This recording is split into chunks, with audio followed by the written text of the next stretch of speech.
Hey, everybody, and welcome to the Rabbit Trail Podcast. We are glad that you're joining with us here on episode number 119. 119. That's right, folks. We're one away from 120. One away from 120. Is there anything? Okay. Going to be an echo in this particular one? Yes, yeah. We're just glad you're joining with us. If you're new here, I want to welcome you. My name is Greg Harris. I'm the senior pastor at a church called Olive Branch Community Church. It sponsors this podcast. And this is the podcast where we're going to chase the truth wherever it runs. Our goal is to kind of take subjects and ideas that came from the sermon that happened on the last Sunday, and you can actually find that. We'll try to make sure that's posted here in the notes or somewhere here, so you can go back and take a look at that on our YouTube channel.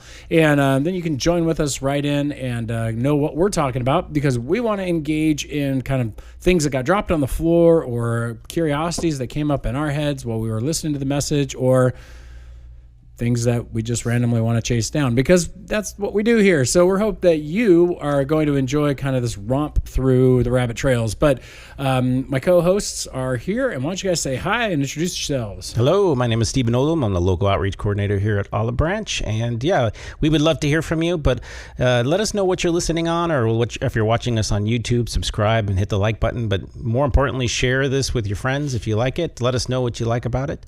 How do they let us know? Well, if you have any questions, we would love to discuss them, and you can send them to us at rabbittrail@obcc.church, rabbittrail@obcc.church. Rabbittrail@obcc.church. So, yes. Now I'm going to start copying you. See how you like it. I like it. It just shows you're paying attention. If I want to be ignored, I will go and spend some time with my grandchildren. I forget that you like the flattery and attention. That's why we put you in the middle. Sits in front of a mirror with a tape recorder, hits play, and then listens to his voice all day long and stares at himself in the mirror. He's the one who listens to the podcast the most, I think. We got 600 views, and 583 of them were me.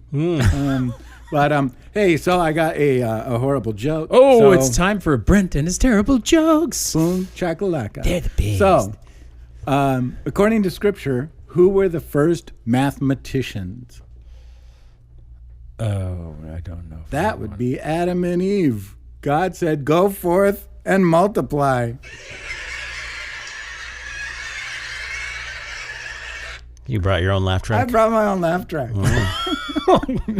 That way you're always assured that you get a laugh. We're trying to upgrade the quality of the show. It just topped it up to the level of like, this is the terriblest jokes. I'm going to have to start using like improper English to make this work. We've now become a sitcom. It's amazing. From the 80s. From the sitcoms 80s. From the modern sitcoms don't use laugh tracks anymore, do they? I don't know. Are there sitcoms anymore? There's a few. I will say this. I think to some degree probably it has become such a part of watching the show. I don't know if I would be cognizant if there was one or not. Well, you carry one around all day long and play it, so that's probably why you're used to hearing it. Yeah. Didn't sitcoms used to they used to do it in front of live studio audiences, right? So the laughs were kind of like I Love Lucy, that kind of stuff. I Love Lucy was the first to kind of start using a laugh track, but I think they probably all played in front of an audience at some point. But it just, if you want the laughs to really boost up, you have a soundtrack that you turn that volume up or whatever. Or if you know your terrible jokes aren't going to land any laughs, you want to make sure that you have a laugh track. Well, a laugh track induces more laughter, evidently. It's a priming effect. They use it in psychology. I mean, this just reminds me, like, you go to the movies anymore, and it's like you go see a comedy at the movies, and it's way funnier than if you're just watching it by yourself at home, right? It's kind of like, wah, wah, wah. That wasn't as funny as I thought it was, unless you're just like completely out of your mind because you're exhausted. Then it's hilarious. Unless you watch it again with friends, and then you laugh. Right. So that kind of gets to my point about like you kind of need community to do stuff. See how I'm bridging this gap here towards the message? I was going there too. Oh man, our minds are too synced up. But some great segues. Before we get there, there's a other community that we interact with. You guys out there on the internet, and so time now for Stephan's first impressions. We really. Mine are just impressions. Yours are first impressions from the internet. So we get comments from time to time. And Stephan, like, I love how you respond to them, because you've done your psychology work, you've done, your social work. These are, as you say, this is like the Rorschach test of life. And so it is very much Rorschach-y. You kind of pulled up some, and you're kind of going to respond to that. And Well, I've only got 2 in this last week. The rest of you guys are just wonderful and positive and give us warm fuzzies. Well, you can say those too. God bless you for doing that. I mean, those aren't as funny, so we're going to go with the other ones. But no, it's been nice to kind of watch the chatter, especially off of the shorts. But this week, though, we comes out of the short where we spent a lot of time describing the what we call eternal city and all its symbolic nature. Remember all that? Oh, yeah. That's Revelation 21. Yeah. Someone had a comment to say about that. They said, is it any God or just the special one? Dun, dun, dun. Uh-oh. And I was like, well, it would be the one that was in the book of Revelation that we were talking out of, because that's the book we were reading. So that would be that God. Oh. So not another one. You're saying that the Bible is very specific. There's a God in the Bible. I'm not sure if anyone's aware of this, that he's very specifically talks about him being God. And so we don't get to say what he's like. You don't get another special one or a different one or Thor or someone else. Oh. So typically on a Bible show, we're talking about that God. We're not talking about Thor. Have you seen the Thor from like the 1980s? That guy was not like... from the Hulk movie? The Hulk versus Thor? I'm talking about like the Thor that I remember from what's that movie where it's like that? Not Don't Tell Mom the Babysitter's Dead, was Babysitting, Adventures in Babysitting. Adventures in Babysitting. Yeah, that was Thor looked very different. Yeah.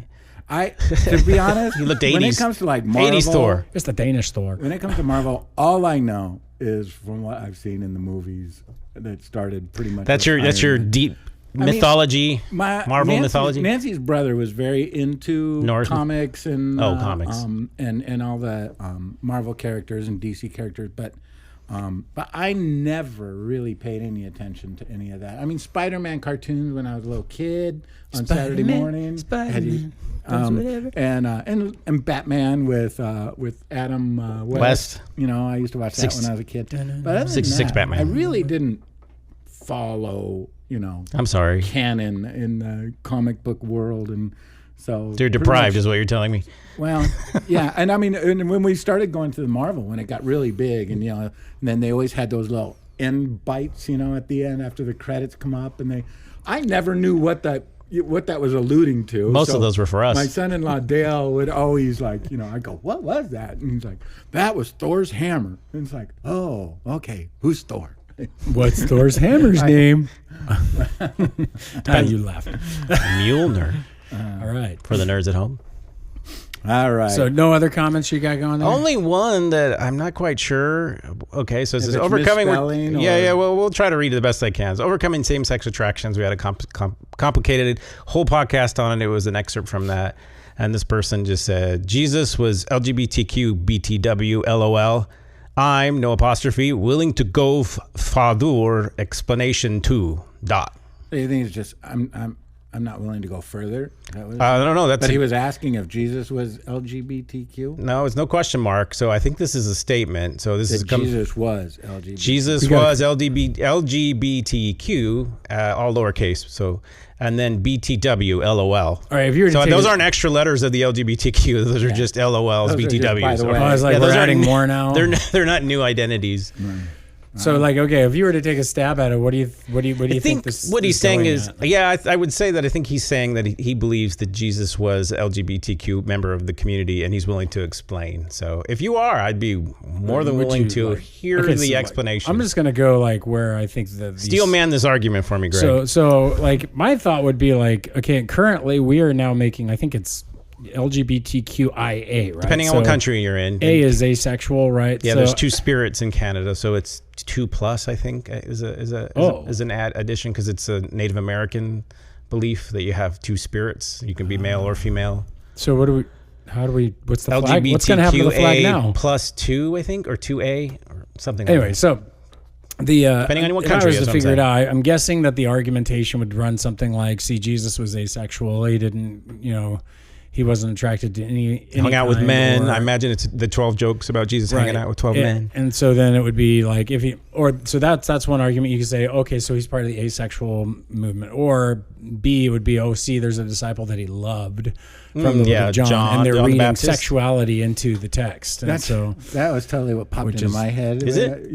John, whom I loved, and then I was just like, it's even hard to say this without feeling blasphemous. Well, no, it does actually. I get kind of angry about that kind of blasphemy. It's just like, no, it's a blatant misread. Like that is. Yeah.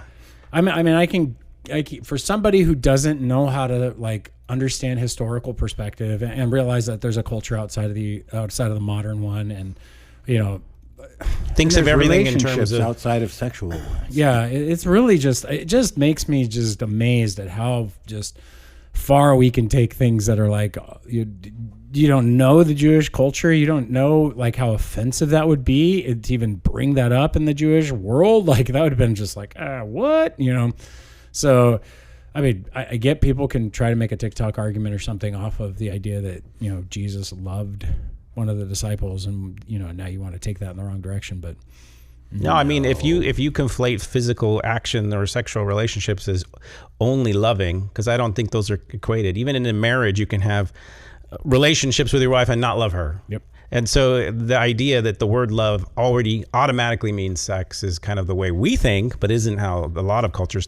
I would say even if you go back, when people try to take historic figures that in our past, like Abraham Lincoln and others, where they misinterpret key events because people didn't think like we do now. This kind of emerging thought of everything is a sexual innuendo, everything is sexuality, every time you see love, you see sex, is a very modern notion. They would have thought we were just obsessed with it if you look at it. And you can see this when we are. Yeah. But you can see this when other cultures come to America that don't live in the same kind of cultures we do. They automatically look at us and go, man, you guys, it's on the brain, it's everywhere, it's in all your commercials.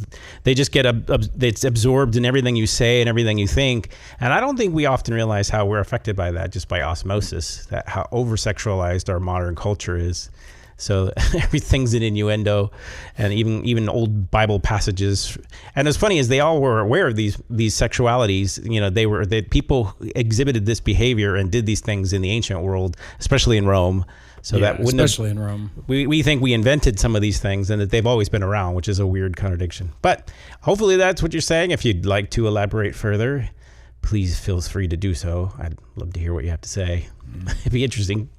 All right. So the series we're in right now that we just started this past Sunday, I don't remember. I know the title of this one. Well, it's just called Vital Family. Vital Family, so it's all family. Okay. So this one was called Vital Family Influences. And so one of the things you were talking about too, and I mean, you were talking about the vital family being church family, not necessarily your biological family. And then statistics have shown over the years, and research has shown that over like 10-year period or something, that people who are really connected into their church family are more satisfied with life, in health. They're healthier. They have healthier marriages. There's less anxiety in their life, less anxiety in their children. Less depression, less loneliness. And so one of the points you made is, sometimes I think, you're saying that sometimes we put the wrong family above the vital family, meaning your biological family over your vital family. So again, I just wanted to discuss that because, I'm the pushback guy. So, there are people that have a healthy biological family life, and even extended family, and they're satisfied with life. They're healthy. They have great marriages. They're not filled with anxiety, and they're not suffering from depression and loneliness. So, what say you, Pastor? Well, first I would say that statistics bear that out. That yes, that would be the reality. When you say that. There's an increase of people's satisfaction. We're not talking about 100% of everybody who's in the church is, more satisfied with their life. And it's not a guarantee. Yeah, it is actually, again, it's an aggregate of a lot of, these are like Pew Research studies. I'm trying to find some of them that I had pulled up. And I just want to point out, I'm asking these questions to hopefully tone down our hate mail. So people aren't Are you trying to ruin this? You're trying to ruin my segments? What are you doing? Exactly. Trying to steal your thunder. So like Pew Research is the one that talks about happiness and mental illness and mental health. Yeah, and there's quite a few pieces of statistics that go from marriage to, but then so they give out their data, and so people will go through the data, and there's several times that people have started to look at the reality of, like, when you really look over the statistics, one of the things that pops out is that people who go to church more often, who are regular churchgoers, typically report they're very satisfied, far higher than people who don't report. And so there's this there's an impact on child development and church life. It says, like, this one's coming from the Acton Institute, where it says, only 47% of Americans belong to a church of any faith. And so it's when it gets they get into GPA, they say that an example of a study who studied teenage students and classified as abiders, those who are involved in religion and emphasize faith in their daily lives, and students who are classified as avoiders, those who avoid involvement in religion as in its relevance in their lives, performed differently in school. Abiders had a much higher GPA, those who went to church and were involved, 3.22 and 2.93 respectively, for a comparison of 3.3. Well, like GPA of 3.0 is a B. And so there's a small gap, but the gap is big enough to be consistent, is what they're showing. So that's where I got the GPA one. You've got some other ones that are about the satisfaction that's all over the place, where COVID was a big time for mental health. And what they found is the people who were going to church, they actually improved in their mental health. And everybody else was declining dramatically. And the only factor that was different was the people who were consistently showing up and going to church on a regular basis. And they're not saying, in that case, they're not trying to make the argument that it's just church going. It's that they stayed with community, and that community was building a foundation. I was just kind of pointing out, like, hey, there's some interesting side effects that, again, go along with, like, I like how, Stephen, you said it, proverbial realities. Do you want to jump into what you meant by proverbs? Like, oh, well, just proverbial realities are that, and I think people kind of are, well, if you do well, live well, work hard, typically you tend to live a better life statistically. And the Bible, the book of Proverbs, talks a lot about, like, these are general truths that if you pursue these good things, then typically there's an outcome that can be seen even in this lifetime. It's not a guarantee, but it is an outcome. So when you're reading your Proverbs, it's not like this promise that if you as an individual do something. But on the average, I think there's a high correlation. More likely. It's more likely. You're giving yourself a better chance to see those fruits in this particular life. And also, it's just a good way to live. So there are some mental health benefits to it as well. But yeah, proverbially, it is good. In fact, so much so that what's really odd is people who don't practice Christianity are rooting for Christians. So because of the statistics that they're starting to see, and the idea that people who attend church or believe in God, or just even in the principles, typically benefit the country in terms of, like, longevity of families. So right now, statistically, families are deteriorating because people aren't having more and more children. But what they're finding is the church people are having more and more children. Religious people in general. Doesn't matter what religion, Muslims, Christians, Mormons, Jews, because of their beliefs. And so this is actually a benefit if you look at any kind of society, that usually the decline of a society is the birth rates. This is why, not because of moral reasons, but this is why most states, even communist states, have a vested interest in the birth rates of a nation. And used to be, because of Christian values of family, that the communists were really against family, and they tried to kind of break it apart and let the state run family. Well, when communism fell apart, to the degree that it did in the Soviet Union, what they ended up having to do is and major incentives to bring the birth rate up, because they were losing workers, they were losing people. And so the government jumped in, and we're talking about a secular government that jumped in and said, we need to do something to encourage people to have children. And marriage was the way that they chose to do it. They gave it tax incentives. And so this is happening in China right now, with their just try to dissolve the family down to one family. What's interesting is there's the biggest evidence everybody's yelling and screaming about that I hear all the time, and there's an entire institute pushing on this, is that if you're married and have children, like if you get, you go to college, you get married, you have children, there's this kind of pattern that you're likely to find yourself in the upper echelons of, like education, finances, and things like this. And what's funny is that those people who get there that say, you don't need to get married, you don't need to do this stuff, they kind of push down the very things that really kind of socially got them to where they were at. And so there's big institutions going like, hey, don't delay marriage, get married. Don't delay having kids, have kids. These things make you responsible and enable you to have a more satisfying life. And what's interesting is that marriages last longer right now because, one, less people are getting married than ever. And it's a little bit, actually in California, we have a very low divorce rate. It's pretty fascinating. Because nobody's getting married. Well, partially, and it's also harder to get. We make you wait and work through stuff like a 30-day, all that 30-day stuff and things like that is actually a deterrent for some people. We also invented the no-fault divorce in California. Yeah. We've probably seen its impacts greater than most states have.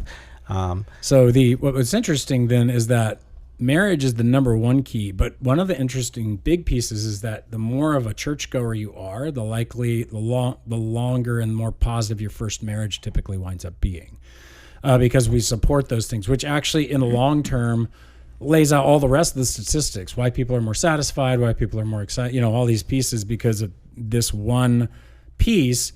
Now, I think there's also, I would like to do some more research on like singles in that world too, to see what would happen. But because I think it would be an interesting thing if there was the same support group that I'm talking. You mean for churches? Yeah, in churches for single people, would we see that statistic adjust as well? And so I don't know, but I do know that mental health studies, because right now the single communities are the ones that suffer from depression on a larger scale than perhaps married people, unless there's dissatisfaction in the marriage. Then the statistics change. But mental health as a whole. So they've done studies on mental health, and additionally, people who regularly attend church and believe and practice typically have better signs of mental health, and that would be true of singles as well. So now, is there truth to the research that says married couples with kids tend to live longer, and married couples with teenagers just don't want to? Yeah, that'd be a great study, and you'd have to do it yourself. Okay. I love my teenagers. I'm not here to say. I loved my teenagers as well, and I loved my teenage grandchildren as well, but they can suck the joy out of life a little bit sometimes. Well, if you regularly attend church, according to this mental health study, that you're less likely to die because of it. So the mortality is good. There you go.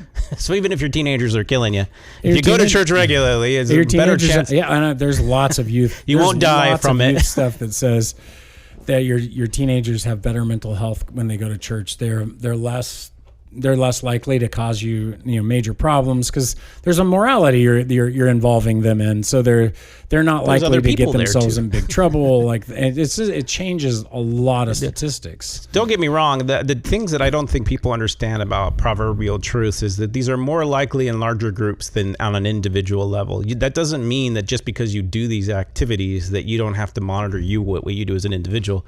So if you drop your kids off and don't get involved in the church, then then you're not really helping that one statistic of your child connect. Yeah, we'll get into that this week. But. Yeah, so just there are other things to consider. I think what's happened to the church, though, is we take one singular or even a significant number of people who have negative experiences, and we negate the proverbial truth. And so that's what I'm afraid of. Like, for me as a single guy, I'd love to be in the grand statistics where it's the sweet spot. Certain things have happened in life, other things happened for me as an individual, but I would never be like, you know what, marriage is bad for everyone because I don't have something or someone else has something or someone else is depressed or I've had negative church experiences.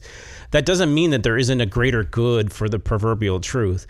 And I don't want to deconstruct proverbial truths because individual truths or experiences are opposite of that. I still think there's something true when you look at it as a whole, and that is better for society. And even if I'm going through a bad experience, it could be worse if everyone was going through the bad experience. So keep that in mind. I just think sometimes our culture so individualizes every experience that the only experience that matters is my own, that you don't realize your experience could be worse if everyone else's was too. So when someone is getting blessed by something, a proverbial truth, that's a good thing for everyone, not just, even if it's not something you're currently experiencing. So I say that just from personal experience because it's really easy. I've watched a number of my college friends, they go on, they get kind of stuck in the college of professorship, stuff like that, and they just like, oh, it's almost elitist. We didn't have kids because we know what's really smart. And I'm like, yeah, I wouldn't do that, because your ability to follow your career path is because other people have different stable environments. People working. They've all had kids who are coming to your college. That are coming to your college, so we're connected. They didn't. You wouldn't have anybody to teach. So yeah, we need each other. I just think that not all of us necessarily have the same path, but don't overlook the value of a proverbial truth because you have had a negative experience with it, especially if it's a biblical one. I think there's something to what God wanted the world to be like, and when it's broken, you need to be able to see why. It's really hard though, because when you experience something, you think, this is how it is. I've been lied to.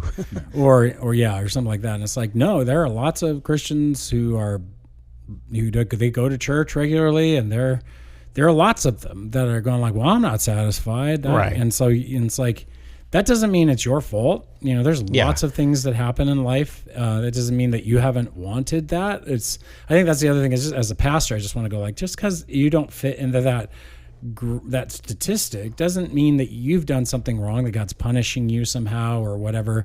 It's just, this is the life, the fallen world. There's lots and lots of variables that go into life, and you can't just square it down to like, well, God's mad at me because of that back there or something like that. And I do think, like, Stephen, when you were talking about parenting, and the benefits of being parents, and and then you just drop your kids off, or you're not involved in your kids' life, you may not experience those benefits. And the same with this, as we're talking about the church being the vital family, part of that is the influence.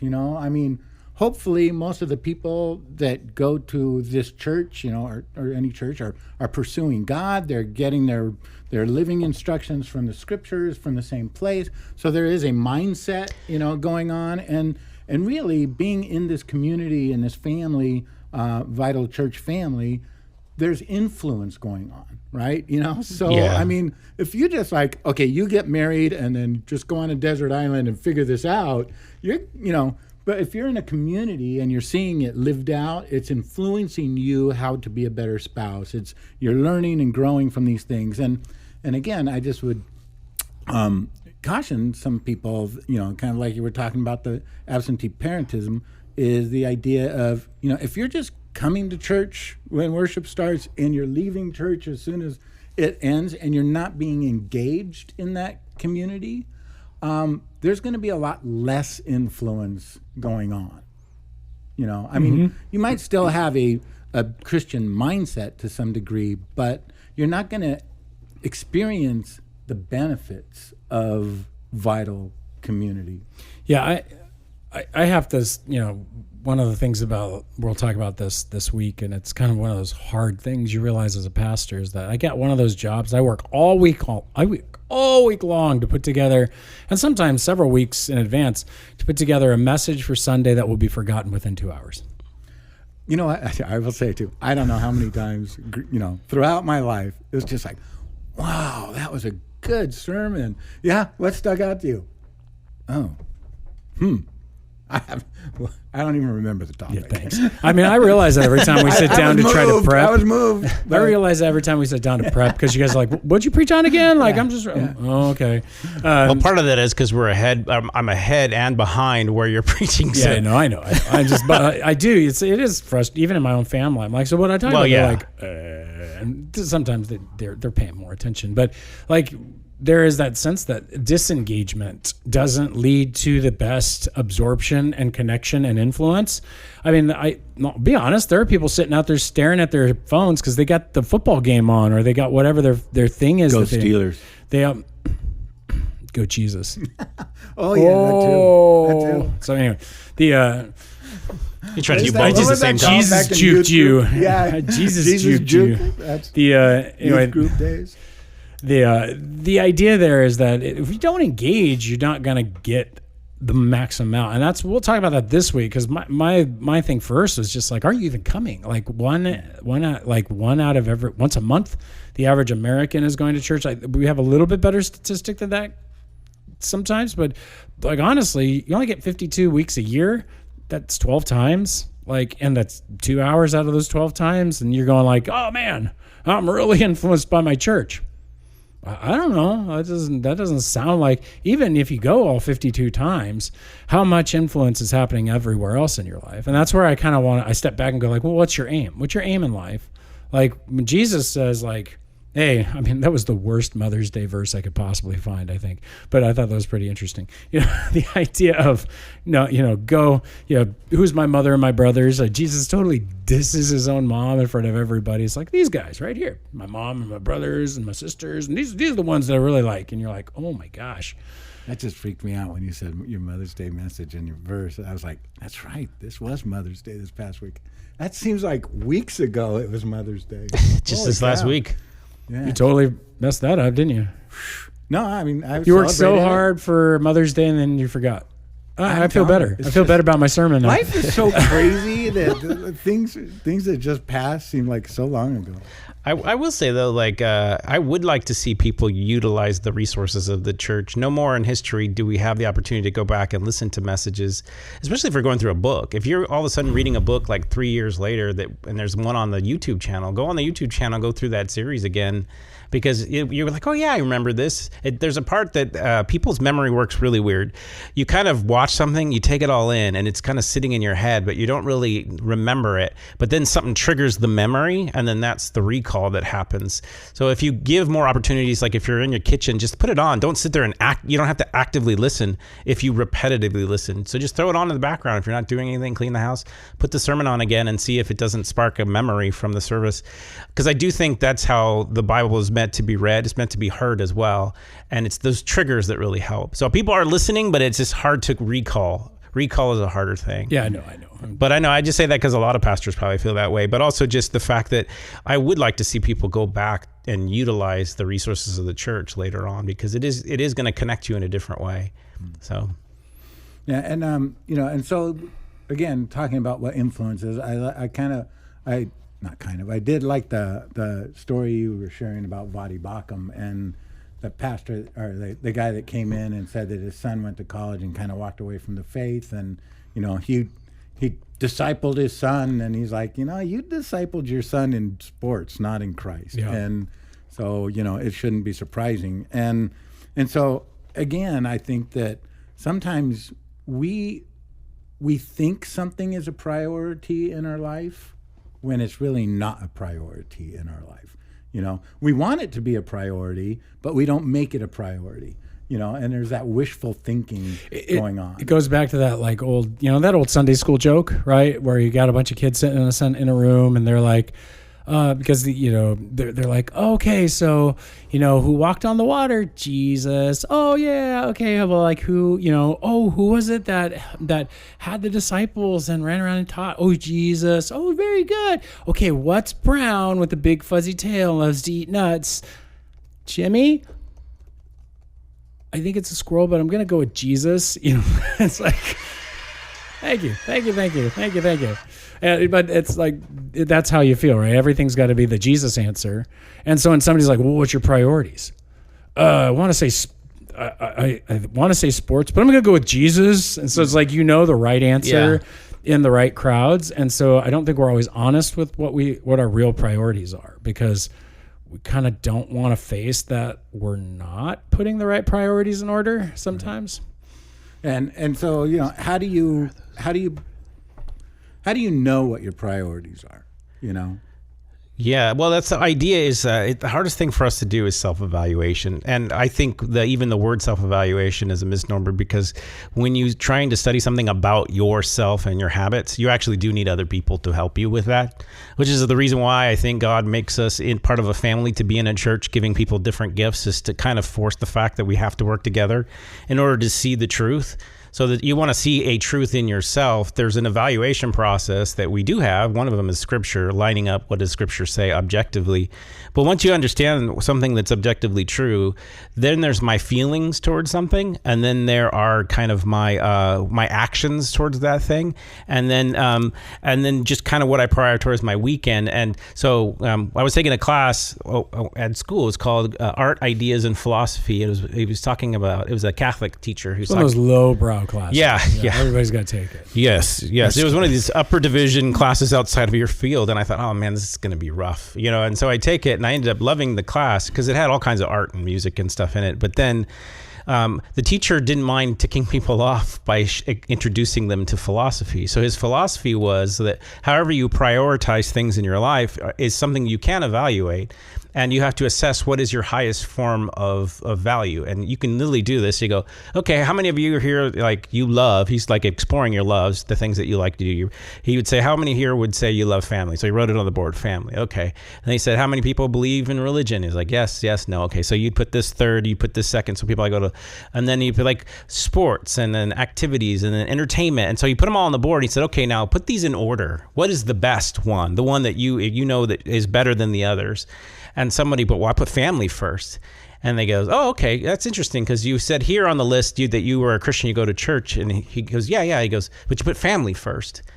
And he goes, yeah, because family's more important than just the church I go to and the faith that I have. He goes, okay, well then you're a familyist. And she was like, no. And he's like, no, like the order of what you serve something, the order of which your love's placed it in by your actions, by what you're willing to sacrifice for is what you are, even though in your feelings you feel differently. So she did not like the disconnect between, I think, how dare you question my quote unquote value, my God? Is family's more important than church? Like I'm going to marry someone, they're going to be in my family, and I love them more than what church we go to. Yeah, he goes, yeah, that's fine. I'm not criticizing whatever choice you're making because he's like, you need to evaluate these things, but you need to know that. It's like the awareness of the fact that the way you live your life, you live it as if something has a greater priority, but your feelings are disconnected. And so what that did is it made me start to think like when it comes to biblical things, truth and love are high on the list.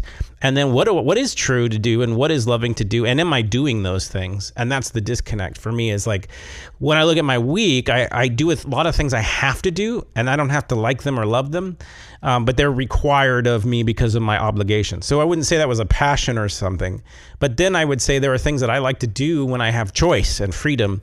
And if I love the Lord, I want to learn about him, want to know about him. So for me, that would be a higher priority than, but also have a gifting in that so that it might be a little bit easier for me to do that than someone else. So just starting to evaluate, do I like this? How much time do I spend doing this as opposed to that? And I'm not saying everybody needs to spend all day at church, but when you were preaching, Greg, one of the things I realized is like, people want a vibrant church, but there is a cost to the sacrifice of doing that. And it does mean that you might have to think of it as a vital part of your life. And what does that look like? And just start that process of evaluation. That's why I liked using the scurvy metaphor. Yeah. Because it's really like you don't realize how important those vitamins are, right? You didn't like vitamin C. It's like, I don't really realize how important citrus and but you go a few weeks without citrus, you go a few weeks with only eating meats it's like your whole entire body starts to decoagulate. It's weird, like the stuff they were describing. And I was just like, wow, just from the loss of vital nutrients, your body can't cohere, it can't stay together. And that totally is how I think about what's going on in the church, in the United States, in our culture. Our culture is decoagulated. It's just falling apart, just disintegrating, decomposing while it's still alive because it's missing this vital nutrient of church and church family, which really made us very vibrant. So what happens is we'll end up in tribes because without a church family that is beyond the tribes of every tongue, tribe, and nation, you'll just you'll return to the tribes of whatever it is that you like. And at that point, we know what tribes do. Tribes fight for power. They deal with one another in a different way. They're not a giant civilization. They're an empire. All these people are anti-colonialism and anti-empire and all this they're just walking us right back to empire, which was whoever's the strongest tribe wins, and they get to imperially tell everyone how they're going to live. This is the history of humanity up until the church showed up. Yeah, so, I also think there's a misnomer that people think that going to a bad church that believes in God, but I mean, in other words, there are people at the church in numbers that may have bad or negative experiences, is worse than not going to church at all. And I don't know if that's true. So like when I start looking at like what Israel went through in the Old Testament, and you see how bad King Saul was or something, if everyone's just like, well, I'm leaving Israel, like I'm leaving where the Holy of Holies, even when it's corrupt in its form, you are missing out on the prophets, the people that are there that do serve the Lord in some capacity. That's why I say you don't put your faith necessarily in the church. Or you miss out on being the prophet. Or fixing the problem, but I do think that like if I'm called to a family and it's dysfunctional, that's the burden that you bear. And to say I don't need family is to say that I know better than the family God's placed me in. Now, in America, you have a lot more freedom to move around and go to different churches, but a lot of times people leave because they're mad at one part of the family, and then they bring that to the other part of the family of another part of the church. And I really tell people, leave to go somewhere where you can be productive. So I've met people who've been hurt by a church, and it's been 25 years, and every time I see them they're still mad at that church. And I'm like, there's no new church in your life. You're still living in the bad church. In fact, that church that you were mad at, it's gone too. Isn't there anymore. It's not even the same Pastor's people. not there. The people are gone. They've moved on, but some people don't. And part of it is as Christians, the higher truth that why we go to church isn't just because of the values we get from other people. It's because we think the Spirit of God does dwell amongst his people.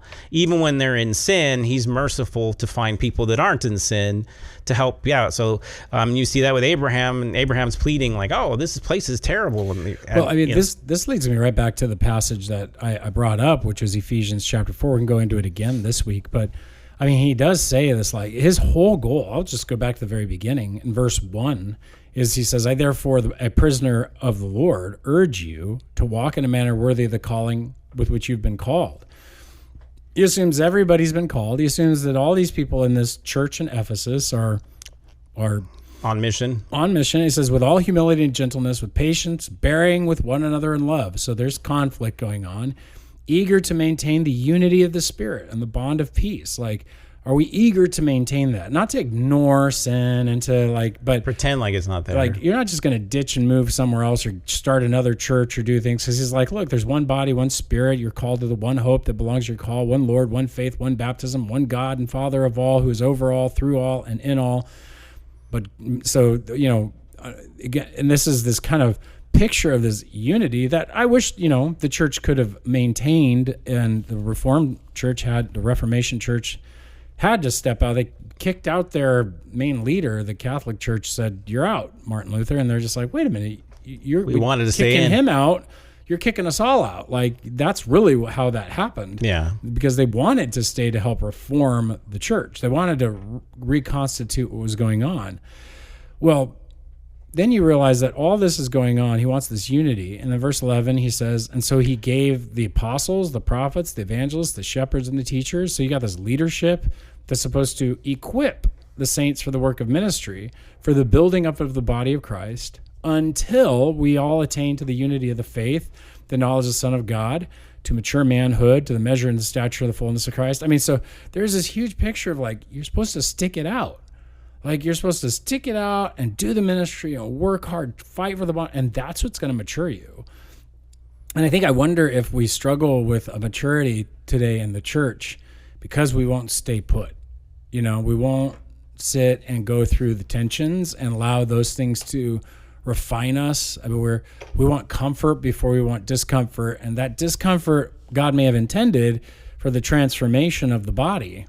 What if that, it's almost like God's going, I got to give some exercise to these people. So it's and with exercise comes pain, but with pain and exercise comes growth, right? It's just kind of this, he's not out to injure us, but he's out to strengthen our bond, strengthen our love. I know in a marriage setting that if you'll resolve the tensions of fights, you grow closer to your spouse.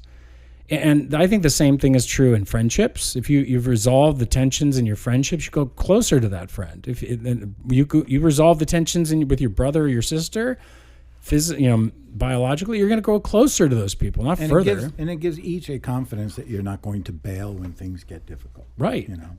That you're in it. Yeah. And so it's the same is true for churches. And so I do think there's a danger in the fact that we can easily up and go wherever we want. Yeah, there is. I do think that one of the things is a truthful consistency over time equals maximum influence to me. So you're truthfully consistent to a group of people. You're committed for a period of time. over a period of time, that's the only time that you're going to start to see the fruitfulness of the influence that you could have and that you could make and that others can make on you. If you're in and out within 6 months, I don't find that to be fruitful enough, or even a year, to really feel like that you've connected with a group of people. And that does take time, especially if your different personalities have a different time doing that, right? It's going to be harder to get around and meet more people if you're extrovert or introvert. And so I would say, like, pick a church, dedicate a specific number of years or time to say, and then look at a church in terms of what you can participate in, not what you're getting out of always. I don't think it's bad to sit there and make a list of what you get out of a church, but then what do you put into it is also a thing. Where are you going to invest? How much of your time? And make a plan if you're going to do that. And also, if you've been hurt by a church, the temptation, and I know in my life, has been to totally retreat. And what I found was that even if I'm lowering the number of people I'm hanging out with, I need to desperately hold on to the number of people that are faithful to the truth, that will be in constant fellowship. So you might switch one church for another, but you may need to go to a Christian counselor. You may need to find another pastor. You may need to talk to more healthy Christians. That's what you actually have to maximize that when you've been wounded, not completely withdraw, because I think it'll get worse. And that's usually where the temptations come in from the world. They want to feed on your hurt and your pain.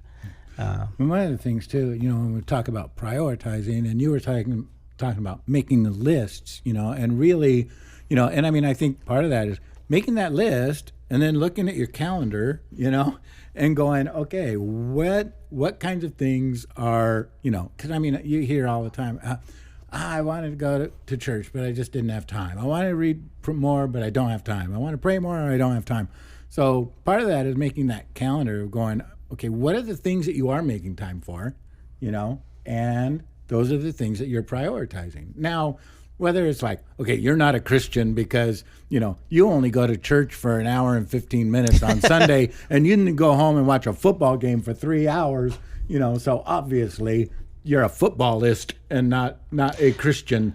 I would say, like, I don't think that I don't believe in having secular moments. So I often do feel like we live in a world that says that you can't do two things at once. You can only do one at a time. You can play football and be a Christian influence. That's a thing you can do. You don't just watch football. Even watching football, how you analyze the game, what you think the values are, what do you think of time and strategies? What teams you root for? Because obviously, if you're a Raider fan or a Cowboy fan, you can't be a Christian. Well, you have to root for the Saints. How about inviting non-Christians over to influence them while you're watching the game and investing in friendships? If you are just going home and watching 6 hours of football by yourself, I do think you are wasting your time. That's just my opinion, but I do think if that's the singular activity that you're doing, I play this because I know I'm a nerd. I know people play video games for 2 to 3, 4 hours, and they think now that we have a headset that we're fellowshipping or whatever. Well, there's still an activity that's getting in the way. But I have seen people even add God to their conversations. They start talking to people about the Lord while they're playing games. They try to build relationships. So I think it is a misnomer to think that you don't have to do. You have to do one activity and then go to church, and that's an activity, and they're all separate. But I will say, you go home from church, you've been churched up, you heard the sermon, even though you don't remember it. Then you go home and you watch the Steelers, and the Steelers are down in the third quarter. You start praying. Your prayer life comes to fruition. Quick question: What was the Steelers' last score of their last game? Okay, I'm so glad. If you said that, you can rememember that, but not his sermons? I don't even remember obviously they lost the last game because they didn't go to the Super Bowl and win it. But, I have no idea. We're finding you just have memory problems in general, then, is what we're finding out. No, I don't want to, look, I do think that you need to watch what you're thinking about. Like, if you do find that your common thoughts are always alighted towards sports and not towards the Lord, like in the middle of the day, what are you really meditating on? If you're really meditating on hey, that chick's hot, and all you're doing is thinking about sex all the time, you're probably not meditating on the Lord much. If you are constantly walking around and going like, oh my gosh, I got to make money, and like, oh, I could, that's a great business proposition. That person, I could sell that, and this entire area we could turn into a giant parking lot, whatever. I mean, if you're constantly always thinking about money, worried about money, you're probably not in the same zone as with the Lord. And this is with families. That's why I want us to sit back and look at our aims. Like, is it really about success? Do you really want your kids to have kids and get married? Or is it just like, I want my kids to know the Lord. And this is the greatest test I know. Like, how much do you really want your kids to know the Lord? How much are you willing to let them go explore their faith? And like go on a mission trip, take off to a dangerous place, like really go do what the scriptures. I think we want an anesthetized, safe kind of faith. We want kind of something that allows us to say we're Christians and feel comfortable just enough so we can have our little side things. And the danger is that Jesus doesn't broker any. I mean, if he tells you, who are my brother and my mother, these people, I mean, he's not really giving you much room for anything else. If you got to hate mom and dad in comparison to me, like, you shouldn't have many things that are getting close to the level of your faith. Like, it just, I mean, saying that I don't have time. If I was committed to a sports team, say I was on the Steelers, right? I made it on the Steelers. Oh, but you know what? You'd be my best friend. Right. When it came to practice, though, I was like, I'll make practice when I can make it. Like, I'm just really busy right now, and but don't worry about it, man. I'm reading the playbook at home. I'm just reading it. Well, how often are you reading it? I get to it. Don't worry about it. Like, I'll get to it. I'm listening to it on my commute. So, well, you're gonna make it to the practice? Well, I'll make it. Okay, I'm here at the practice. Well, what are you doing? Well, I'm practicing in my heart, man. Like, what was the play we just played? I can't really remember. Like, don't ask me. Mental reps. Like, it's like, I don't know. Like, we just ran it. It's like, it was just, I'm experiencing it in the moment. I can't even remember, like, afterwards, all kinds of things. Like, I'm not on that team. I'm legitimately not on that team. I am doing something else, but I'm not on that team, and I would be fired from that team. And I think that if we realize that we're on a family, like we're on Christ's team, and he's given us, he's called us to a real mission, to a real, I mean, yeah, you could insert military, you do the same kind of thing. You're going to be in the brig, you know? And that's what I fear.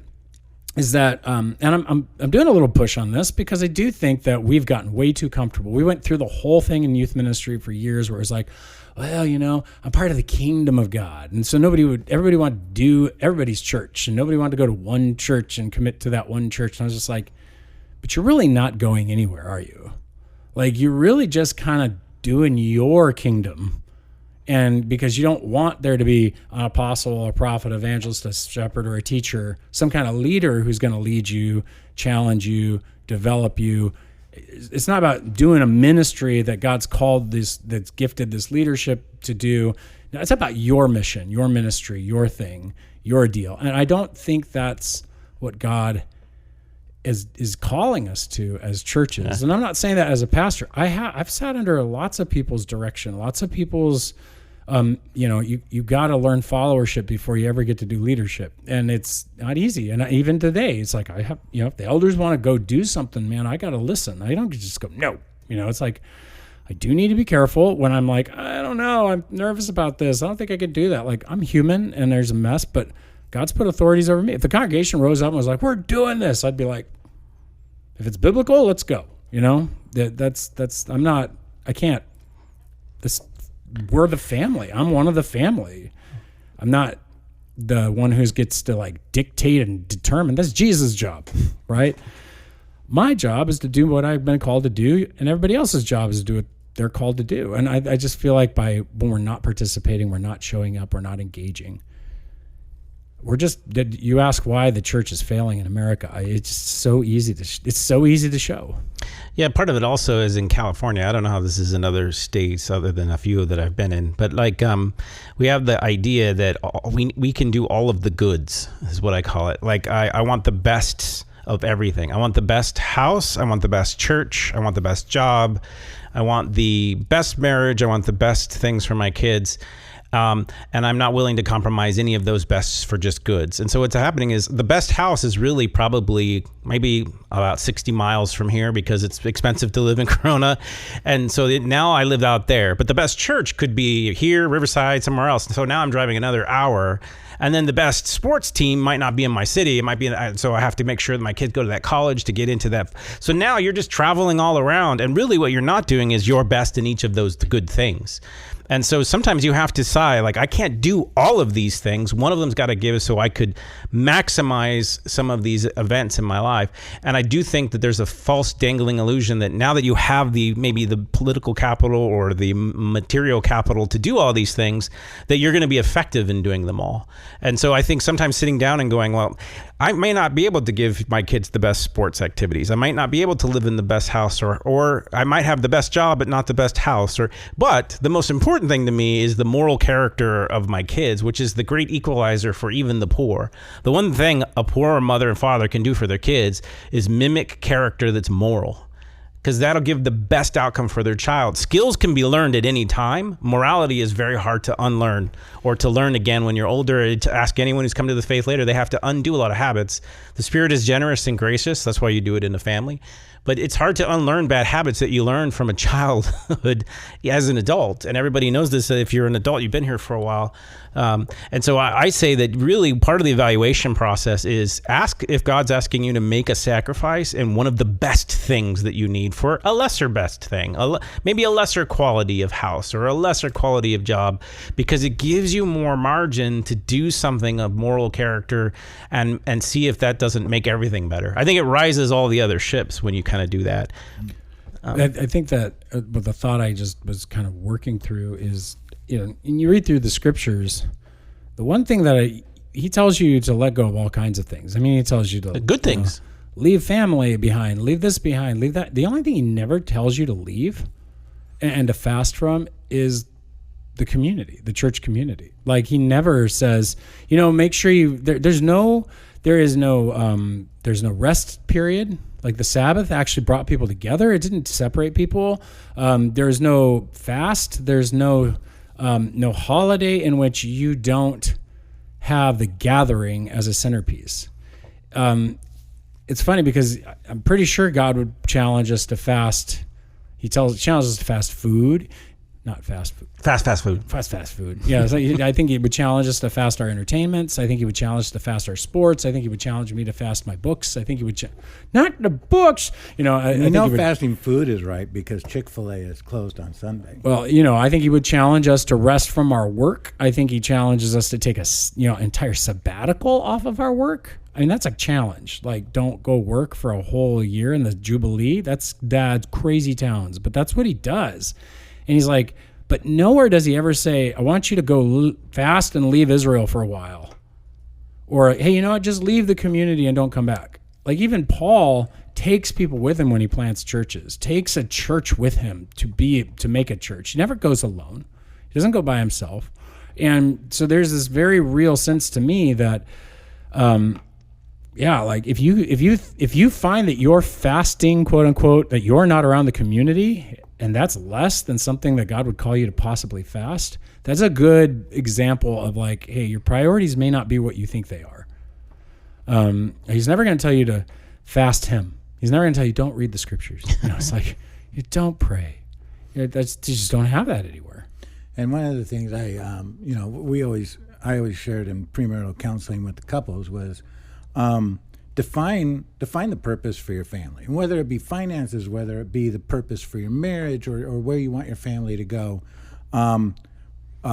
Really, if you could just stand back and go, this is the most important thing, then everything should be geared toward that thing, in the sense that basically whatever you want in any given moment is almost always going to oppose what you really, really want, And I do think that there's a lot of people, like you said, that go to church once a month, and if you ask them, they probably would say, no, I think church and our spiritual life and my family is of the utmost priority and purpose for our family.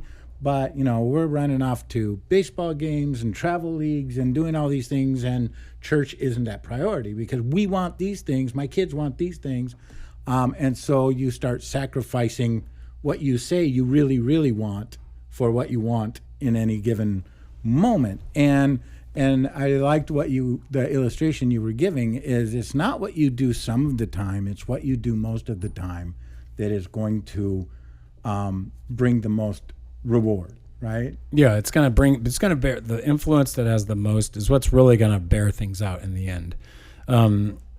It just there are things that break that are, I wouldn't call those influences, I call those behaviors like, hey, take drugs. That you don't have to do that most of the time for it to affect the rest of your life.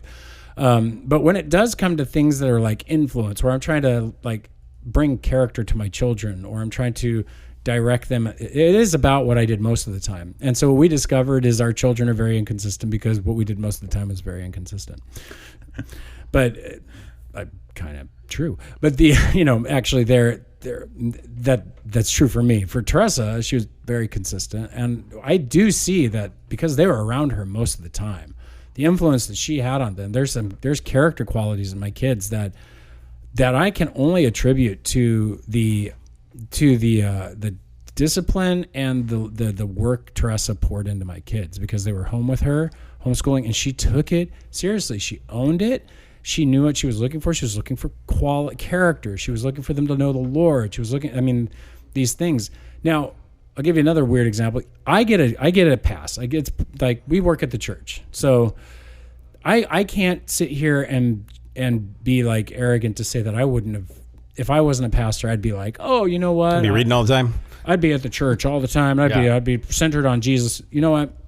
I can't say that, because there are times even in my life where, my aim drifts. I'm going to work, but it's like I'm just doing work. I'm not focused in the way that I would say that I'm deep with the Lord, and like I go home and it's, we're going to watch TV and we're going to not, we're not talking about Jesus or like, so there are times in life. I'm not here to say that if I didn't work at the church that it would be even any better. That's why we get judged doubly. I think, there's kind of this like, you're going to get the double judgment, James says. So for me, I think that I realize, the influence that I have had because I work has led my children to automatically want to serve. I didn't ask them to serve. I didn't push them to serve. Like legitimately, one day my son Jonathan woke up, I think he was 12 maybe. What 12-year-old wakes up at 5 a.m. and goes, I want to go with you, Dad, to work.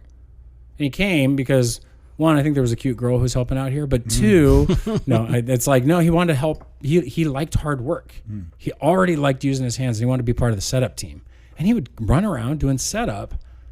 And guess what? That influenced Andrew. Jonathan, influenced Andrew, and Andrew comes now, and we all come together, and they do setup and videos. They love doing stuff because they got this sense of like, well, that's what we do. And so it's really, to me, like just another example of that. It's not what you do some of the time. It's what you do most of the time. And that does rub off. That's why I do think kids I see who are like, I love sports. Guess what? Mom and dad love sports. It's kind of like, whoosh, it all kind of connects. So I love shopping. Well, your kids love shopping, whatever, Yeah.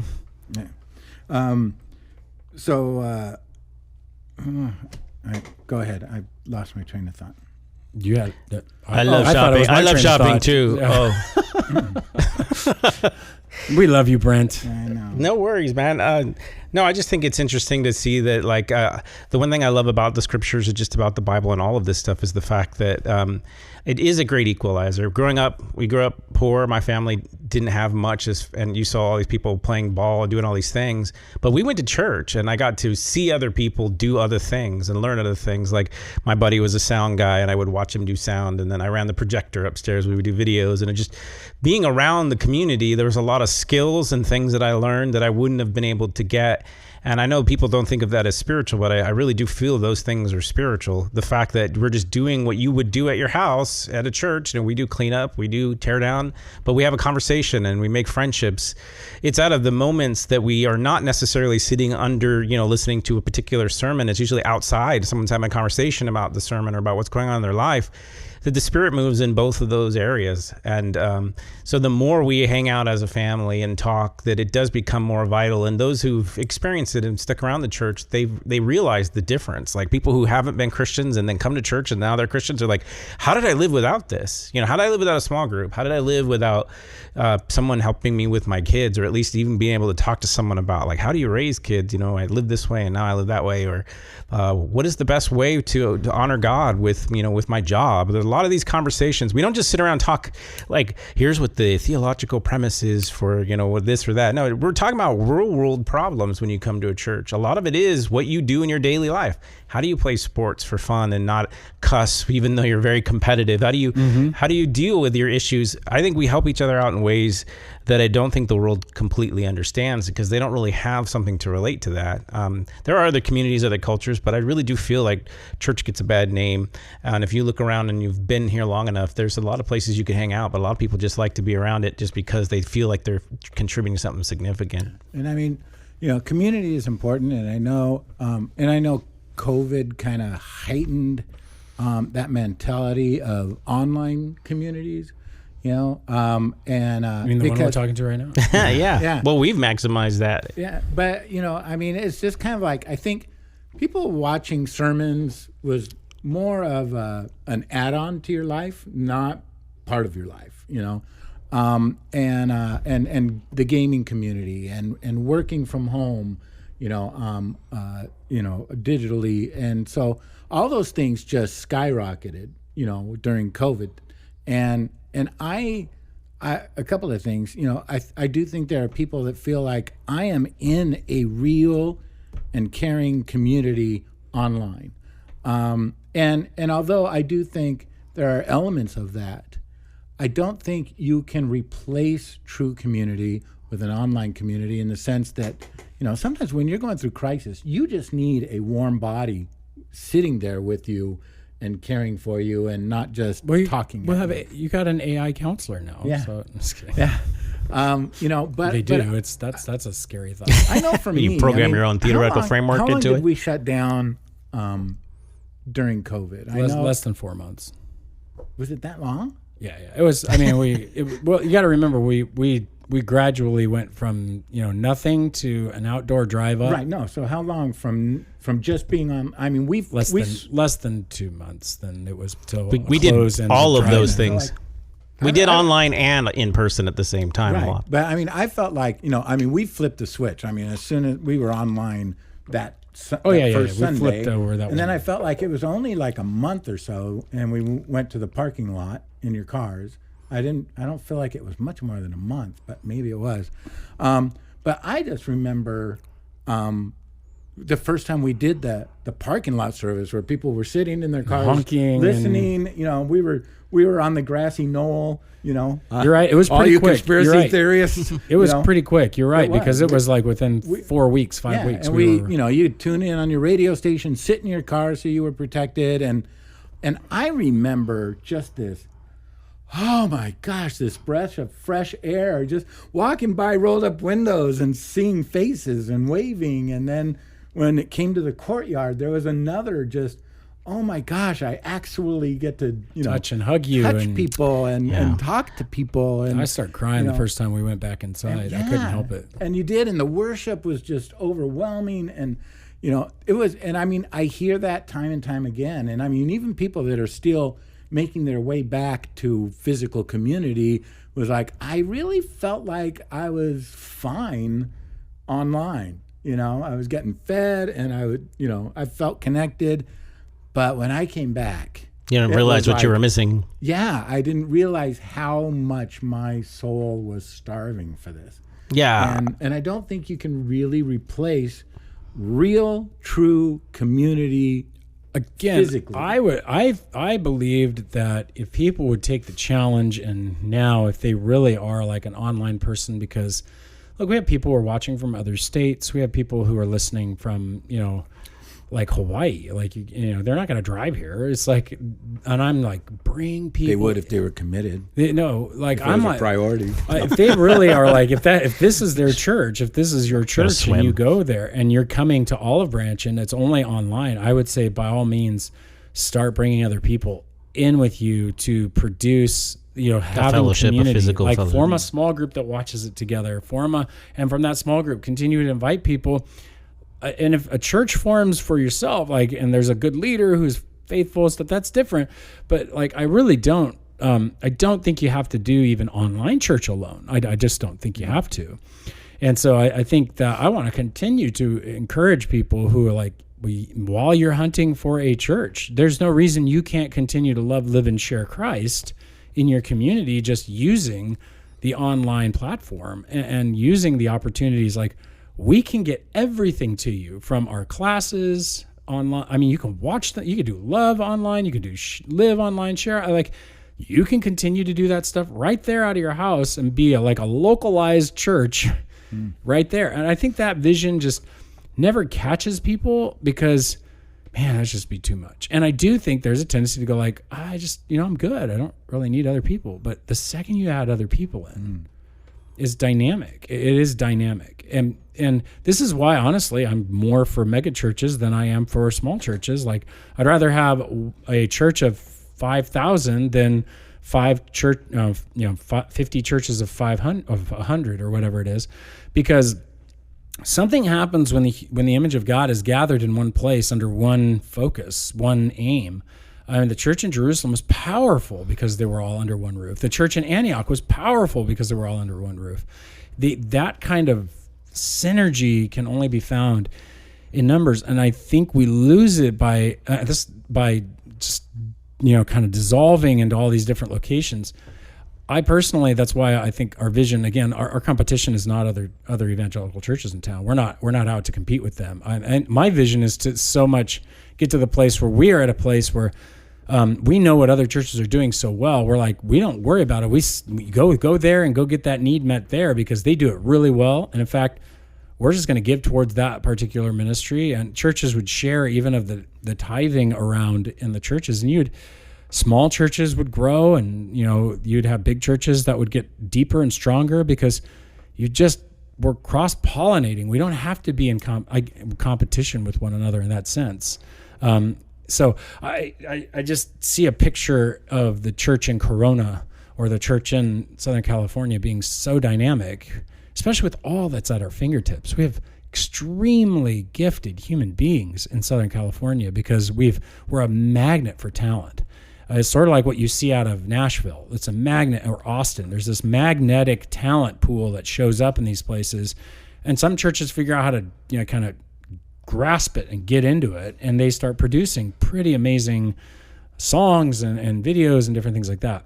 So again, to me, but it's all about kind of that, what's the vision for your family? What's the aim? Do you really want God to take your family, as my wife said it years ago, and she's kept it alive? We want our children to know what God's called them to do and to do it. That's really the aim. And so what do we want to do? We want to influence them with the things that we see God calling them to do and bring them around people who can make that influence stronger so they can do it. And even influence each other. Right. That's the last part that I found was fascinating is that, so Jonathan and Andrew wind up, serving on that Sunday morning. And one day one of the fathers came up to me and he's like, "That's so cool that your son comes. What'd you do to make him come?" I said, "Nothing. He just wanted to show up." And he's like, "Really?" I was like, "Yeah." He's like, "Oh, wow, he works so hard." He's like, "You know what? I'm going to invite my son to come with me." And so his son came, but because Jonathan was there, his son started serving with him, and suddenly they were doing set up and tear down with everybody. And it was this there's a synergy that occurs when we just do what God's called us to do, and it can really, really affect families and lives. And I just don't want people to give up on this or give up on what it means to really be the church. It's so much better and so different than just going to church or just being a Christian. You're missing it. Mm-hmm. If all you are is a Christian, it's better to be the church.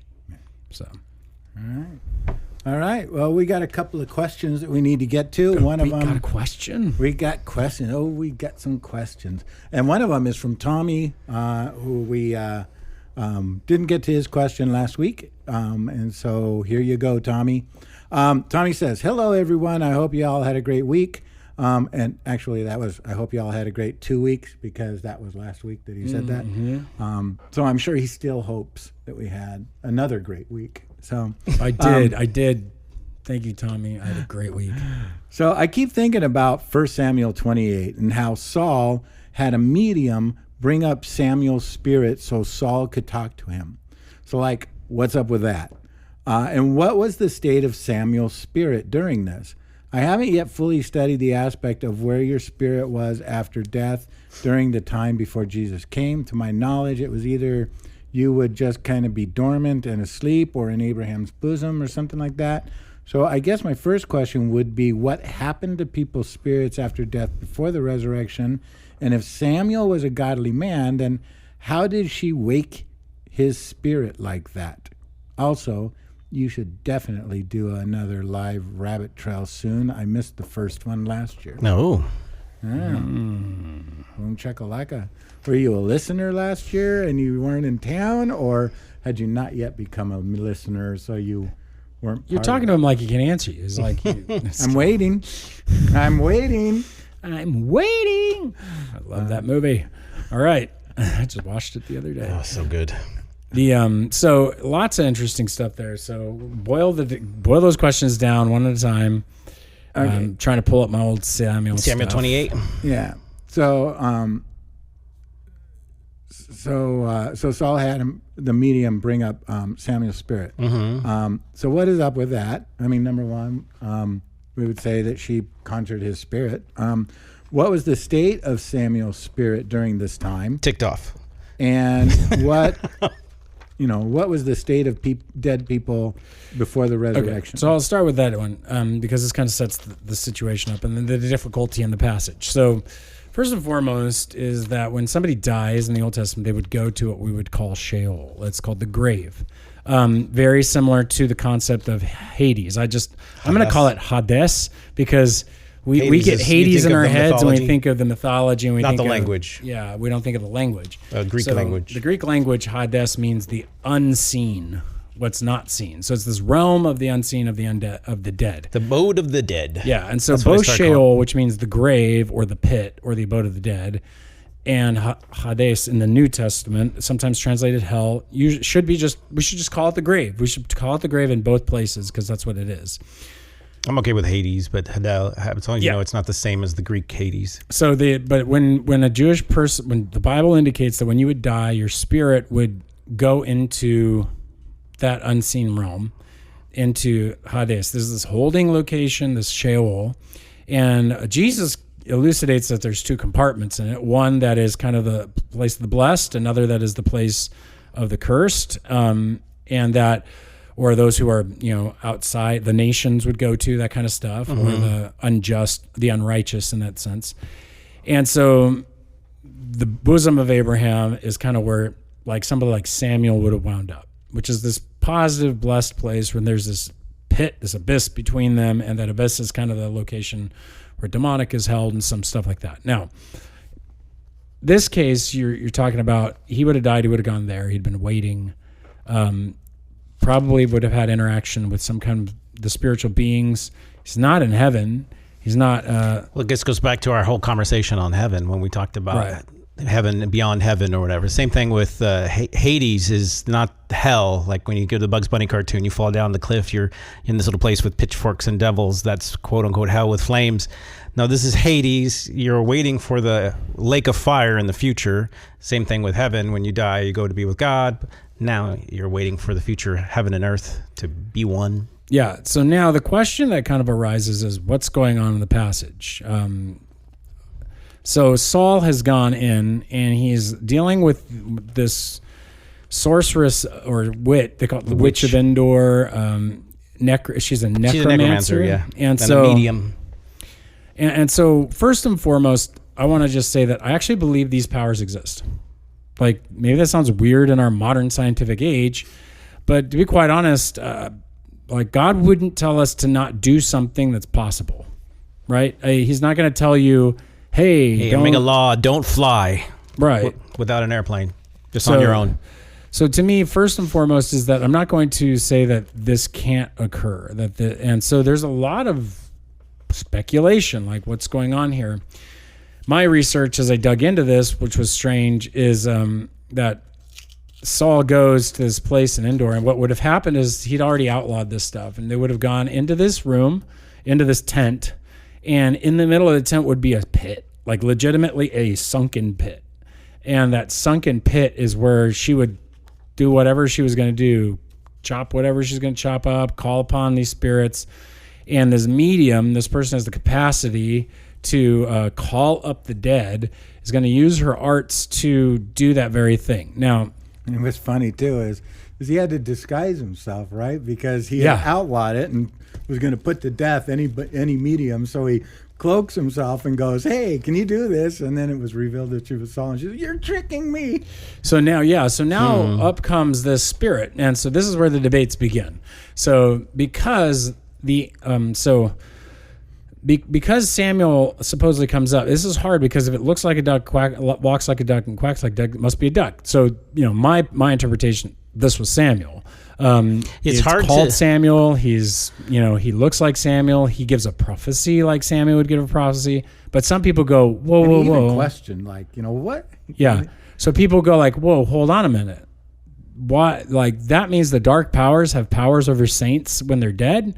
And I just want to point out, this is all authority in heaven and earth has been given to Christ. Jesus, to Christ. Now, and secondarily, Yahweh also has the right at any point to allow something to occur. Now, so this is where it gets into, now, was this a demon that came up and it pretended to be Samuel? It could have been a spiritual being because it's called an Elohim. Being? Yeah. And so some would speculate, well, this isn't actually Samuel. This is a lying spiritual being who's the kind of given his, Yahweh's gone, okay, fine, if that's what you want to do, to trick Saul to bring him in. Sort of like what happened to Ahab. And this idea okay, so it's not Samuel because we're told it's an Elohim and humans are an Elohim, but in other passages they can be that way. So there's some debates here. She says, I see a God coming up out of the earth. What's his appearance? An old man is coming up. So she sees a spiritual being. That's how you translate that word. Anytime it's the word Elohim. Right. And so it looks like Samuel. It's a disembodied spirit. And literally she can describe the author says, then Samuel said to Saul. Yeah. So I have a tendency to say, this is Samuel. And I believe you need some explanation, like, how did this woman do this? What's going on? One, the powers are real. But two, I think Yahweh gave permission because he was going to use Samuel for one final prophecy. That God can even... And what's funny is that, in a way, God's like, I'm not going to talk to you. Guess what? Samuel's not going to talk to you either. It's like, God's turned away from me, blah, blah. Why then do you ask me, since... Yahweh's turned away from you and become your enemy? Yahweh's done as he spoke by me, for he's torn the kingdom out of your hand and given it to your brother, your neighbor David. You didn't obey the voice of the Lord and carry out his fierce wrath, and so Amalek is going to do this thing to you. So it's and then he just, he gives a prophecy. It's kind of like, oh, okay, so Samuel did speak to Saul about it. So I guess it comes from, like, a lot of people have been taught, and I don't know if it's true, that somehow that these demonic powers or presence or any of these things don't have the power to do certain things, or people who are out practicing necromancy can't conjure up spirits, and that's the thing that I think the modern thinking thinks isn't possible when they read their Bible. So they look for an alternative explanation where, it's just a falsehood. We believe there's demons, so it has to be demons. But the problem with that, to me, is the Deuteronomy 18 says, don't have anything to do with people who practice witchcraft, cast spells, or medium spirits who conjure the dead. Well, again, like you were saying, why would there be a prohibition about something that couldn't be done? And so oftentimes they would say this because it was something that people could do, and it says this is detestable in the eyes of the Lord. And so you have to say that right here they would say, because these things aren't real. That would have been the alternative, because they can't really do these things, so don't do them. But it doesn't say that. It says that they're detestable acts. And just so in some sense, they're capable of doing this. They were able to do this, And I think sometimes our pushback on whether or not this could happen is because, we've heard stories and stuff of just con men and shysters pretending that they're actually doing something and they're not really doing it. They're just tricking you to get money from you. And so since there are fake people trying to convince you this is real, then it's not real. But I will say, there are people claiming to be Christians and healers that are shysters and, fleecing the flock. And it doesn't mean that God doesn't heal. So, and I have a simple pushback on that. How do they know what they're doing is really faking? Like, they could do all that stuff and they don't know. Yeah, you could fake yourself. I find this to be the case. Well, what I mean by that is, like, say I'm pretending that I'm bringing something up. Yeah. And something happens and I'm like, see, I tricked you. Does that mean that was a trick? Do you think maybe that your tricks are potentially the very powers that the enemy can use to bring about what he wants? Like, there's still a manipulation going on, right? Supernatural manipulation, just because even if it is a fraud. Explain it materially as a fraud doesn't mean that there's not background spiritual power going on here. Yeah, if you're lying to people, you're definitely playing in the devil's playground already, without the magic, quote unquote, I guess is what you would say. Yeah, you can play it up, but it's still supernatural, and it's all supernatural. And so, like, that's like saying that God can't part the waters by sending a powerful wind against it. Like that. There are sometimes natural aspects to the work of God, and there are going to be natural aspects to the work of the devil, because he's going to. It doesn't have to be that it's we can't figure out how that was done. Yeah, exactly. That's the point. You don't think that the deceiver is going to use illusion and use these kinds of things on purpose? Like, there's been anthropological studies done that seem to indicate that nothing a witchcraft or a witch doctor does or anything is actually supernatural. It's all trickery and or hallucinogenic and things like that. I'm like, well, yeah. Doesn't make it less spiritual. Yeah. What do you think a deceiver is going to do?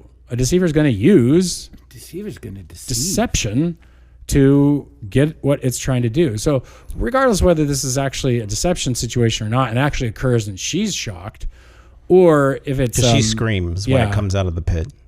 Or if this is actually a true, she's doing this and she just didn't want that person to come up. I don't think it matters. I think this is Samuel. Yeah, so I think when some of the things that you can pull out of a text like this is, I think it's hard to make an argument to me to say that this isn't Samuel. So then also, does that mean that people who do demonic things can have a certain amount of power? Yes, but all power is limited to the authority God allows. I mean, God allows a lot of things people do that are contrary to His will. He allows them to do them for whatever reason. So even if she's doing this, Job. Yeah. Even if she's doing this, it's because God is going to allow certain things to happen. But what I think is very clear is that what's being said here is Samuel, and it's really hard if you look at the language here to say that this isn't anything other than Samuel. The question is, how does it happen, which is a different question, I think, is like, well, there's a couple explanations. Like you said, one, it could be a trickery, but then God allows Samuel to come up, and because he wants to make sure that Samuel hears what he has to say. Two, it's an actual demon, but then somehow Samuel gets there somehow, or there's some demonic activity, but Samuel is actually allowed by God to speak. But either way, I do believe this is Samuel, and that's the hard thing. And then God does allow this, and I think it's interesting that this can occur, and that God says, don't mess with it. That's why they say don't go hunting around for witchcraft. Because there's people who are like, well, does this mean that we should go find witches and see if they're doing real stuff? I would say no. See if they float. Yeah. Either way, whether they're faking. They don't, they were witches. Turned me into a newt. Yeah. It got better. All right. So we do have one more question, but we'll save that for next week. That's from Cammie. Yeah, there's going to be some research involved in that one. So we might want to answer that one because I think there was some time sensitivity on it. But I don't. Oh, really? Yeah. If we have time, yeah. She wants to try and tell them about it as it comes up. Well, that's up to you guys, though. I mean, I looked it up, and I think I don't think we have to spend a lot of time on it. But she has a friend that's a Coptic Orthodox Egyptian, and asked why we celebrate Easter on the wrong day, since we don't celebrate it when the holy fire in Jesus' tomb lights candles. So I don't really know what that meant. What do you know about this? And I mean, just some of the simple research I did was that basically, Egyptian or Eastern Orthodoxes work off of the Julian calendar. We work off of the Gregorian. Because So- that's so I'm just kidding. Easter Because of would you? be- from Because of Greg? Our Gregorian, but because that's why we celebrate Easter at different times. Sometimes it's the same day, and now I looked up the Holy Fire celebration, and it's Yeah, I looked it up. done at the Church of the Holy Sepulchre in Jerusalem, Sepulchre. and that's the Saturday before Their version of the Julian before their Easter. right? And what I found too, there's really not a theological basis of an event that they're celebrating, right? Like, I mean, it's. So and I'll give you one the of quick. questions was like, Jesus's tomb lights candles. I don't know anything about that. So a couple of things. One, we can elaborate later on, but I just want to get the gist of the question now. There's two questions there. One, why do they use the Julian calendar in the Greek, and why do we use the Gregorian calendar? There's been a dispute, and even amongst Orthodox currently right now as to the addition of the Gregorian calendar versus the Julian calendar. They're looking at trying to pick a particular holy day and what's the most holiest day to celebrate it on based on when Christ rose. And so they have decided that day is extra holy. So when the entire church switched over to the Gregorian calendar, they stayed for Easter on the Julian calendar, and they overlap for Christmas, but they don't overlap for Easter. And so there's a lot of like dating stuff. So just know that there's a lot of disputes even amongst them. But when it comes to entire splits over Yeah, this stuff. this in still their- is in their early entire church. splits That's why they currently. said it's the wrong day. They actually think Yeah. we're doing the wrong day. They venerate the Julian calendar in relation to the miracle of the fire, because they believe a year after Christ rose from the dead, the tomb itself had this miraculous miracle of fire emerging. And from that, they light a candle and then pass it to the person behind them. And then the whole church passes it. And then they drive to where all the Orthodox churches are, bringing the light to everyone. And it's a miracle that they believe needs to be observed if you're Orthodox. Okay. So this is a miracle that they still claim to this day, that people say that, if you go into the Holy Sepulchre, the leader goes in, he sees it magically lights, he takes it out and says, look, the light of the miracle has occurred, and then he lights everyone's candle, and then everybody goes off. Some people claim that the fire near the candle won't burn, but as you get farther out, the fire will burn you if you try to put it on your face. So you'll see people doing this when they're near it. But it is a thing that they have declared as a church to be a miracle. And that's why they say, well, why wouldn't you celebrate this? Because Catholics don't celebrate this, and neither do Christians. And again, I would say this is something that is the difference that we talked about in the Orthodox Church and the Christian. This is not a scriptural thing, but when you believe in sacred tradition and the church can establish sacred traditions, then this has to be important because the Orthodox Church tells you it's important. For us, it's not an essential. It's not necessary. For them, it's not an essential, but it is a necessary thing the church has said is important. And so for us, it's not a requirement. And for them, it is a current sign that happens every year that they're the true church. The question is over history, it's been debated as to how this is done, and oftentimes the fact that we're not allowed to see it. In fact, recently some other leaders have come out and said, well, we never claimed that. A couple of them claim that it is. A couple of them say, no, we bring in oil and light it and then pass it out. It's just a symbol. Others say, no, it's a miracle. And so this is a bit of a dispute. And that's what my skeptic when you said that was just, I want to be there and see it light. Well, you can't see it because when the one leader goes in I know. and then brings it out, it's a very small. And over the years, it's stopped sometimes, historically speaking. There was a guy who's really against this in Greece right now who shows them how they do it. If you put phosphorus on a candle, it'll light automatically on its own if you leave it in the air long enough. And so they think that might be what's been added to the candle. Anyway, again, this is just one of those miraculous things like saints and things. I don't know if you have anything to add to that. No, I mean, I got to do a little bit more research. I just know a little bit of the history and the fights that went on, and it's never pretty and it's never clear because the East and the West have not really agreed on a lot of weird things for a long time. But, we're hoping that you guys have agreed, and if you don't agree with some of what we said, we'd love to hear from you. But so we're going to close this up with just a reminder. Check our hate mail. Yeah. Yeah. Just give us a comment. Let us know. Even better, let us know that you're listening and what your questions are, or even your comments, or you want to go further in some of these conversations. We would love to hear from you. Let us know. Send us a line at Rabbit Trail at obcc.church. Not Wabbit. Wabbit Trail. And we'll chase the truth wherever it runs. Did you read that off your shirt? Okay, sweet. So we're just glad you're with us. We hope that you have a great rest of your week. God bless you. Boom. Check it out. Bye.